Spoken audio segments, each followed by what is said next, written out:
Perguntas lá do Telegram. Poderia comentar sobre a paralisação da vacinação infantil em Lençóis Paulista? Sim, vamos comentar sobre isso. Teve uma criança que foi vacinada e teve uma reação, né, uma reação considerada grave, uma reação no coração. E qual que foi a conclusão da vigilância, tá? Eu coloquei o relatório da vigilância na descrição do vídeo para vocês lerem, e a criança de Lençóis Paulista não teve reação à vacina, conclui vigilância. O que está acontecendo, tá? A conclusão desse relatório, né, foram vários especialistas, vários médicos acompanhando, porque tem que acompanhar sim, gente. Quando uma vacina é dada, tá, ela entra em fase 4. Ela está em fase de vigilância, de farmacovigilância. Então, qualquer reação adversa tem que ser relatada e tem que ser observada. Uma reação não prevista, né, que é o caso dessa criança aí, teve uma reação não prevista no coração.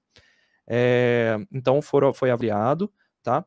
E a conclusão, a partir de um diagnóstico médico de vários especialistas, são 5 especialistas que assinam essa carta e teve mais pessoas da equipe, a síndrome de Wolff-Parkinson-White, que é a síndrome que essa criança tinha, até então não diagnosticada e desconhecida pela família, levou a criança a ter uma crise de taquicardia, que resultou em instabilidade hemodinâmica. O que é instabilidade hemodinâmica? Ela teve uma taquicardia, a pressão dela deu uma diminuída ali, variou, faltou sangue na cabeça e ela desmaiou. Tá? É uma instabilidade hemodinâmica, é isso. O coração dá um ataque cardíaco, você perde ali o controle, fica tudo preto e a criança desmaiou. Não existe relação causal entre a vacinação e o quadro clínico apresentado. Portanto, o evento adverso pós-vacinação está descartado. Não tem discussão, gente. Isso aqui é laudo técnico de vários médicos assinando ao mesmo tempo, tá? Do Centro de Vigilância Epidemiológica. Ah, Lucas, mas pode ter sido a vacina que disparou uma condição congênita, porque a criança já tinha isso, né? E logo depois, 12 horas depois de ter tomado a vacina, pode ter sido isso?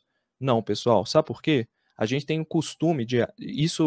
tem que tomar muito cuidado quando a gente avalia esse tipo de resultado, porque quando acontece alguma coisa logo depois de outra, a gente tende a acreditar que a causa é aquela outra, a causa é a vacinação, quando na verdade poderia ter acontecido a qualquer momento.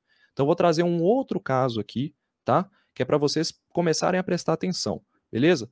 Cardiopatia congênita, que não foi o caso dessa criança, tá? Ela teve uma síndrome diferente das cardiopatias congênitas tradicionais. Só para vocês terem uma ideia, a cardiopatia congênita, que também leva aos problemas que taquicardia, insuficiência cardíaca, até ataque cardíaco em crianças, principalmente para bebês, é muito grave, afeta 29 mil crianças por ano e 6% morrem antes de completar um ano de vida. Tanto que tem até um dia aqui, ó, que é o 12 de junho, que é o Dia Nacional da Conscientização da Doença, que reforça a importância dos pais diagnosticarem a doença precocemente no menino, na criança, tá? Então, existe uma doença, uma série de doenças, tá? Que são as cardiopatias congênitas, algumas delas anormalidades na formação do coração, problemas nos batimentos, que a criança nasce com isso, tá? Que afeta 29 mil crianças, e agora que a gente está vacinando crianças, toda criança que aparecer com problema no coração vão associar a vacina. Então, o que está acontecendo? É a mesma coisa nos adultos. Ah, teve caso de trombose depois da AstraZeneca. Associaram lá a vacina que ela aumenta o risco, tá? Mas ela não vai causar isso. Tem o caso do infarto, que um monte de gente está falando. Infarto, gente, é uma das doenças mais comuns, né? Uma doença, né? Um quadro clínico mais comum que existe. Causa de morte número 1 é doenças cardiovasculares, incluindo infarto. Então, você tem ali a probabilidade de alguém aparecer com infarto e estar vacinado é gigantesca. Então não dá pra gente associar o infarto à vacina, tá? Então é mais ou menos isso aqui. Eu achei essa charge bem interessante. É uma pessoa olhando num muro, né? Num buraquinho pequenininho e o outro em cima da escada olhando aqui o que tá acontecendo. O cara tá vendo que a caixa d'água tá furada e o que tá olhando pelo buraquinho só tá vendo os pingos. Aí tá falando assim, é chuva sim, não venha me enganar, tô vendo tudo daqui. Ou seja, ele tá olhando só por um buraquinho. Então é a mesma lógica da galera que fala que está hospitalizando, muitos vacinados estão hospitalizados. O que está acontecendo? A gente tem um grupo gigantesco de vacinados, né? Um grupo pequeno de pessoas não vacinadas que estão sendo hospitalizadas, no caso da Omicron, tá? E a gente tem, como tem muita gente vacinada, né? Essa aqui é o grupo de pessoas hospitalizadas. Então, na hora que você vê, né? Quando você vê sem olhar o todo, você está vendo muito mais pessoas vacinadas, hospitalizadas, do que não vacinadas. Agora vai ver quanto que isso representa do total. É a mesma lógica.